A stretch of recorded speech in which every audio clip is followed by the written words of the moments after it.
প্রিয় দর্শক মণ্ডলী ভাইয়েরা দেখুন টাটকা বিলের মাছ এই মাত্র বেড়জাল দিয়ে ওনারা দল ঘেরাও করে মারেন না, দল আটকিয়ে দলের পানা সরিয়ে তারপরে এই মাছগুলো মারেন। এগুলো কত করে কেজি বিক্রি করেন? 500 400 টাকা করে বিক্রি করেন। একটু কম দাম রান যায় না? হ্যাঁ দেখেন 300 করে রাখেন, তাহলে দিয়ে দেন বিসমিল্লাহ করে। হ্যাঁ যে আছে মাপ টাপ লাগবো না, আর না মাপ টাপ লাগবো না, দিয়ে যান বিসমিল্লাহ। মাছটা মিলিয়ে যাই। এটা কাগজ একটা কাগজ দেন।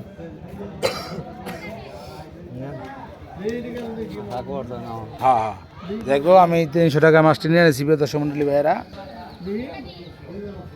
ভিডিওটা শেষ হোক, মাশাআল্লাহ অনেক সুন্দর মাছ। লাউ দিয়ে খাইতে হইব, লাউ দিয়ে। সবাই ভালো থাকবেন, সুস্থ থাকবেন। আসসালামু আলাইকুম।